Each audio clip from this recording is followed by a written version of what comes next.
my name is Lizzie, and this is Lizzie's Literary Life, and today we are going to be reading and reacting to and ranking the first lines of the Women's Prize for Fiction Longlist.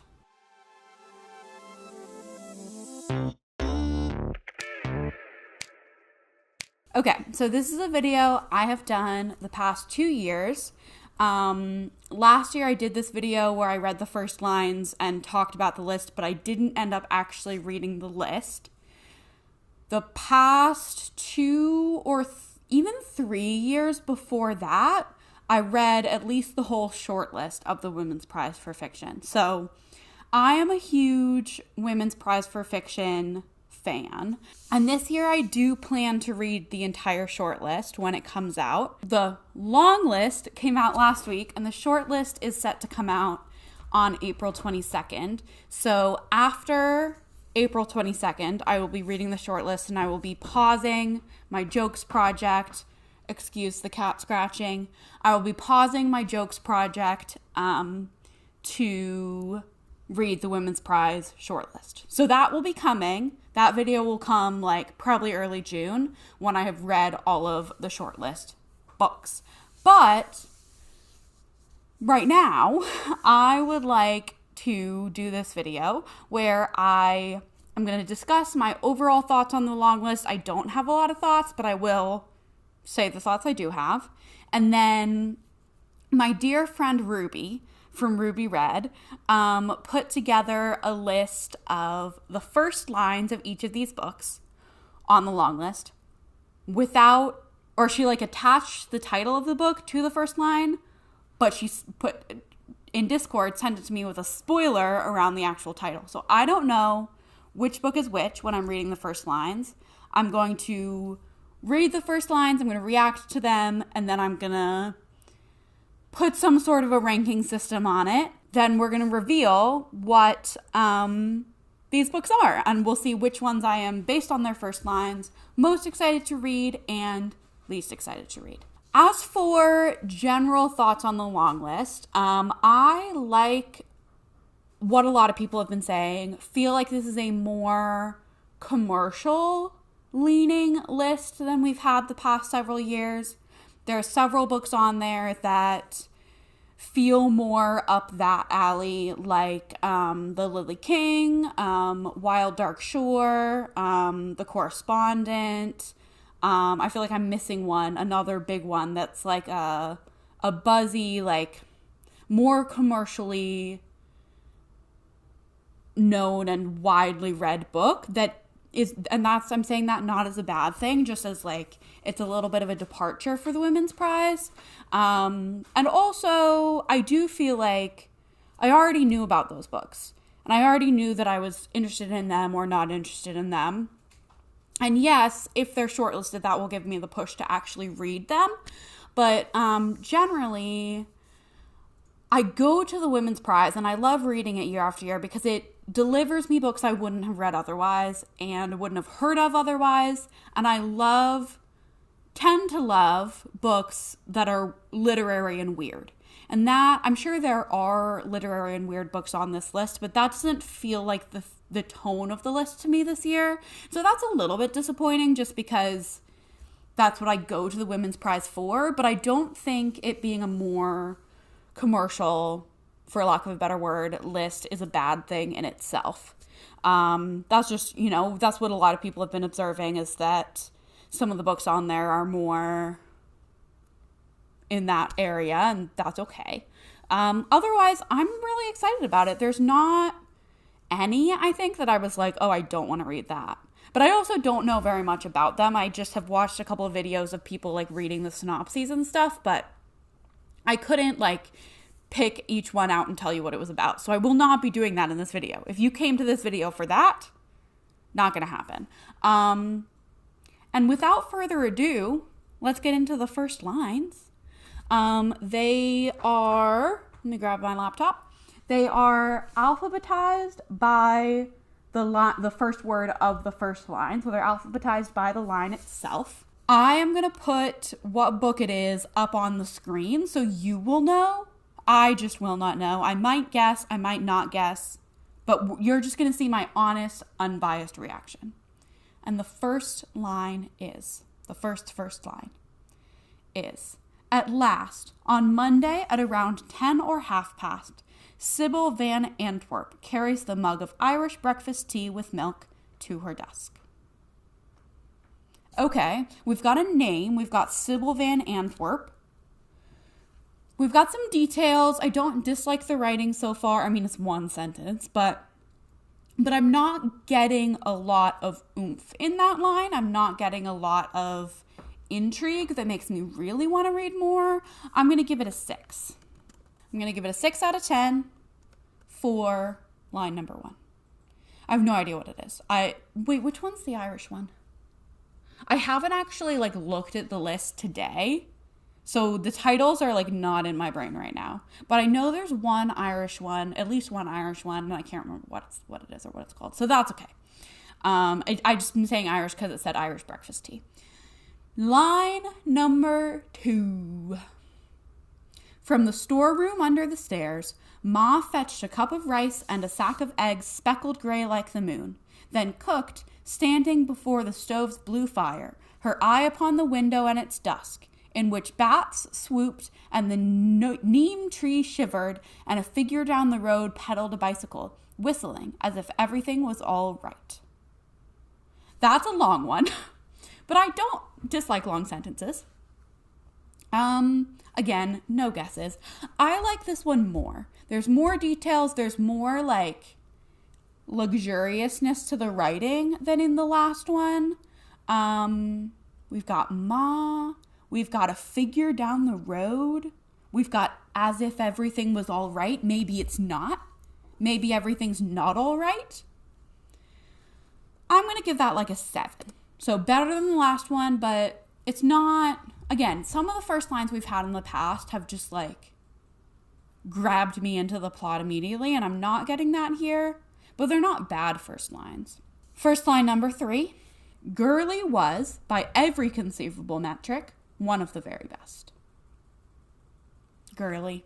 I do like that, actually. I like that it's short and sweet. I don't dislike a long one, but I like that it's short and sweet. She's one of the very best.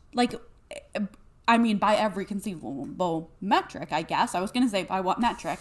We know that she's the best by every conceivable metric, but that's an interesting introduction to a character, and I like the name Gurley. So I'm giving that a 7.5. They're improving. First line number 4, I can pinpoint almost to the second when I realized I wanted to fuck her. I did not know where that sentence was going when I started reading it.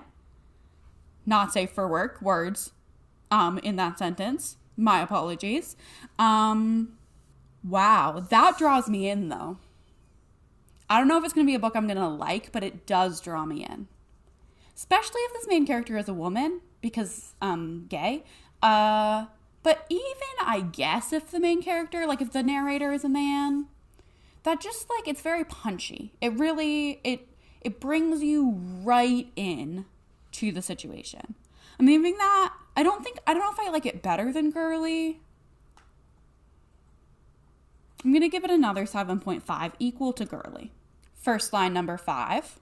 I don't know if you think this is really weird, but when there's something on the news or Belfast Live, or say I just hear talk about stuff that's gone down, a murder or an attack or a fight, I always immediately look up online the people involved.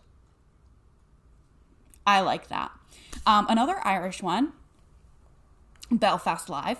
I do feel like I like the conversational tone. The second, I don't know if you think this is really weird. I like it. I'm giving that an 8. I like that we have this really quirky character so far. I already know a lot about this narrator and how she talks and how she feels. And also, we're going to have stuff going down. Because whenever there's stuff going down, this narrator is looking it up. So there's stuff going down. So I'm giving it an 8. These are out of 10, by the way. Did I ever say that my ratings are out of 10? That's okay. They're out of 10. First line, number 6. I have hated my mother for most of my life, but it is her face I see as I drown.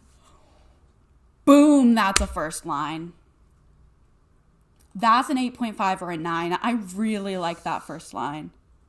I feel like maybe it's an 8.5 because I'm getting plot. I'm getting this character, this narrator is drowning. And I'm getting this narrator hates their mother. But I'm not getting a lot about like the style of the writing, if that makes sense. Like the previous one, number 5, we really got like the conversational style. But I do really like this one. This is my favorite so far because it really draws you in. Like, I want to keep reading. No guesses for any of these. This is not that type of video. I don't know the Longlist well enough to guess. First line, number 7. In August, Kianze's childhood nightmare returned with a vengeance. That's hard because I stumbled over the name. I feel like I didn't get the full punch of the line when I read it. I think if I had not read it out loud, I would have liked it better. Let me try it again. Let me try another dramatic reading. First line, number 7. In August, Kianze's childhood nightmare returned with a vengeance. I don't know. It's not giving. It's giving, but it's not giving. It's giving 7. 7 for number 7. I like the nightmare idea. But it just, something about it, the flow of it is not coming to me. So, I don't know. Like, what's the childhood nightmare? We get it. Maybe it's a 7. It's a 7. First gut reaction is what we're going with. Okay. First line, number 8. It is warm and sunny, mid-June, and 4 months almost to the day since she met Armando. Okay, it's warm and sunny. It's mid-June, but like, it's mid-June, so it's warm and sunny if you're in the Northern Hemisphere. 4 months almost to the day since she met Armando. Who is Armando? Who is she? We have a little bit of intrigue. But I'm feeling a 6.5 for that one. That's not giving me much. TBH. First line, number 9. It seemed an unlikely choice, this large establishment in the financial district, so that I stood outside and checked the address, the name of the restaurant, and I wondered if I had made a mistake. I stumbled over that because I feel like the grammar doesn't work, and maybe that was a typo when Ruby was typing these up. Let me read it again. It seemed an unlikely choice, this large establishment in the financial district, so that I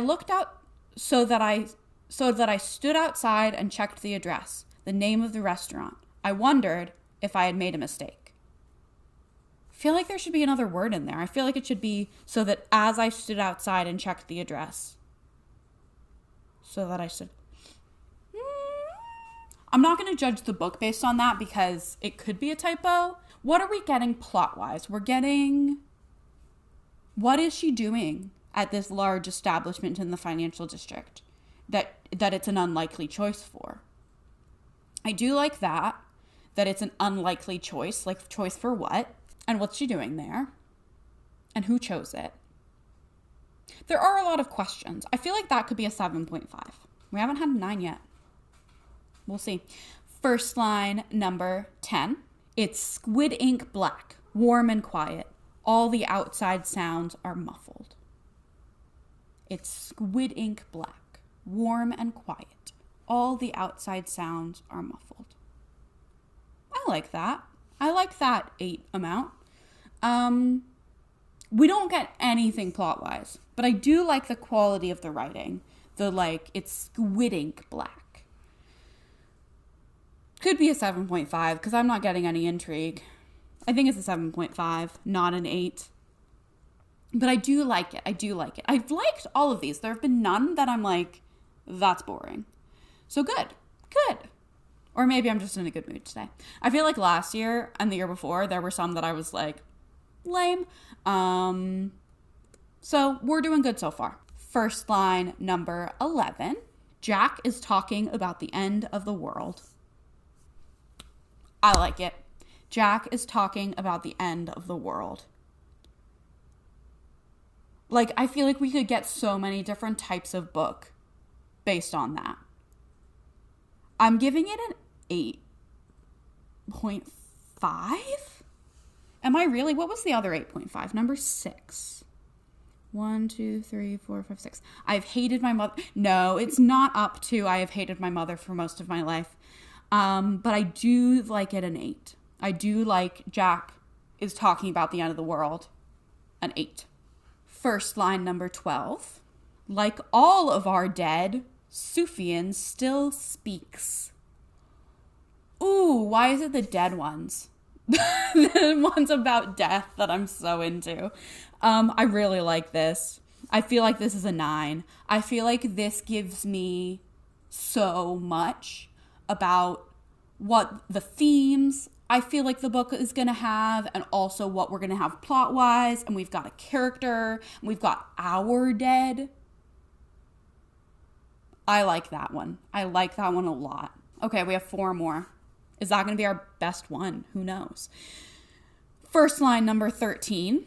Louisa and her father are making their way down the breakwater, each careful step on the heaved granite blocks, one step farther from shore. That's kind of boring. Heaved granite blocks, shore. So it's not a beach. I'm kind of confused about the geography of this location. And I also feel like it doesn't give me much. So I'm giving it a 6. Is it better or worse than the first one? 6.5.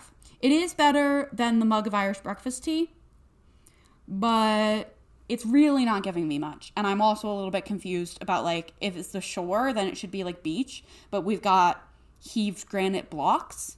So, like, where are we and what's going on? And that's intriguing, I guess, but it's mostly just confusing. And I think it's probably revealed very soon where they are and why that's the case. But, yeah. Okay. First line number 14. Midnight. Oh. The first line is just midnight. That's it. And then Ruby gave me the second sentence too, because it was only one word. So I'm going to click on that. Second sentence is, I'll read them all together. Midnight. Paulette is still awake. I feel like, the first line itself, just midnight, is not giving me much. But I do like the first 2 lines together. But is that cheating? Is that cheating? I feel like I have to give it a 7.5, middle of the road, because I do like them together. But midnight on its own, which is the actual first line, is just okay. First line number 15. Reverend Saber Winfrey Jr. believed without a shadow of a doubt that an idle mind was the devil's workshop, but an idle hand belonged on a behind. What is going on there? Oh my gosh, the idle mind was the devil's workshop, but an idle hand belonged on a behind. I'm giving that an 8 because I'm, like, intrigued but also scared. Like, what's going on there? Last one. First line number 16. The professor is holding up 2 neon orange pieces of paper. Why? That's actually really intriguing because, like, why? Like, why neon orange? Professor of what? Fascinating. Okay. And that's all of them. I gave that an 8.5, by the way. 8.5 for neon orange pieces of paper. Okie dokie. Let's talk tops and bottoms of the list and reveal what those were. The top of the list was, I gave a 9 to number 12, which was Like All of Our Dead, Sufyan Still Speaks, which is Paradiso 17 by Hannah Lilith Asadi. I realized I didn't talk you through the whole list at the beginning, but I assume you saw them as they came up on the screen if you haven't seen them already. Paradiso 17 is the one that's either just came out, since the list came out, it came out, or it's not even out yet. But I'm fascinated by that one. It's about a Palestinian man, I believe, and it's I totally could be butchering this synopsis. It totally might be wrong, but I feel like it's sci-fi-ish. I mean, the first line gives sci-fi-ish, or at least magical realism. That makes sense to me. I was really intrigued by that one. And then we had 2 8.5s. They were the very last one, which was the neon orange pieces of paper. And that was Heart the Lover by Lily King. Okay. I was not expecting to be really excited about Lily King because I did read the other one. What was it called? Whatever her most popular book is called. I'll put it on the screen right now, maybe. I did read that, and I thought it was good, but not great. And I'm kind of surprised she's on the list because it doesn't feel like the vibe. Having read that book, it just doesn't feel like very women's prize vibe. And for that reason, I don't think it's going to make the short list, but I could be totally wrong. And with this, I am excited for the Neon Orange Pieces of Paper. Also, it's like supposed to be both a prequel and a sequel to the other one, whose name you know because I put it on the screen and I don't. Writers and Lovers. Writers and Lovers. That's what it's called. Yeah, so interesting. And then the other 8.5 was number 6, which was The Hated My Mother, Her Face I See As I Drown. Oh, that's a good one. Wild Dark Shore. Wow. Was not expecting that one to hit either. Wild Dark Shore by Charlotte McConaughey. I have read a Charlotte McConaughey before. I read Once There Were Wolves, and I liked it, but I didn't love it. I think it was like a 3.5 star for me. It could have been a 4, but like I think back on it as a 3.5. But this one has really intrigued me, and wow, that's a good first line. Again, I feel like it won't make the short list, but maybe it will. I don't know. Fascinating. And then let's look at the bottom of the list. The very bottom of the list, I gave a 6 to the very first one. The Irish Breakfast Tea was The Correspondent by Virginia Evans. This one, my mom read, and she was like, oh, it's so good. But not that I don't think that makes it a good book, but like it just, when it was on the list, I was surprised because I feel like my mom wouldn't like the type of book I expect to be on the Women's Prize list, maybe. And that's not a diss of the Women's Prize or of my mom, to be clear. I just was there was just a disconnect there in my mind. I haven't been hugely excited to read this one, and I guess I still am not hugely excited, but if it makes the shortlist, I'll read it. And maybe I'll read it anyway because my mom wanted me to read it, but we'll see. And then we had 2 6.5s, number 8, which was Warm and Sunny, mid-June, almost 4 months to the day since she met Armando.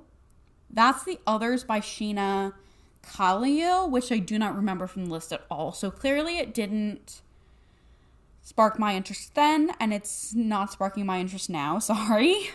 And the last 6.5 was number 13. Louisa and her father are making their way down the breakwater, heaved granite blocks, and the shore. That's the one that was weird to me. Flashlight by Susan Choi. That tracks because I previously DNF'd a book by Susan Choi. At least I think it was her. I haven't verified this, but I'm pretty sure Susan Choi wrote Trust Exercise. I could be totally wrong. If I am, I'll cut this out, or maybe I won't, and you can laugh at me in the comments.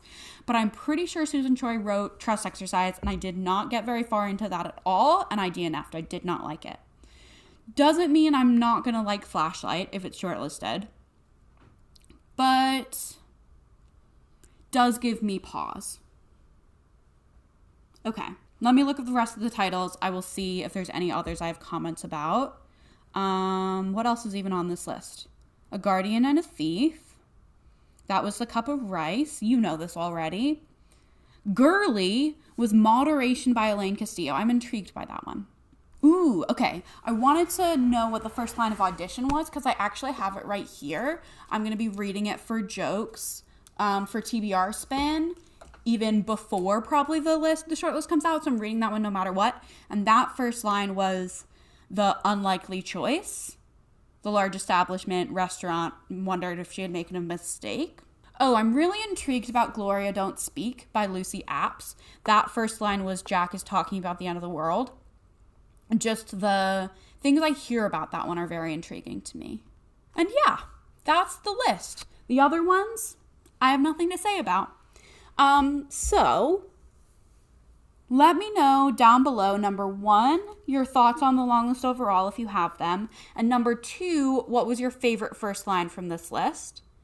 And like this video, subscribe to my channel. I don't think I have anything else to say. I feel like I jumped into this intro really fast. But I will see you in the next video, coming very soon.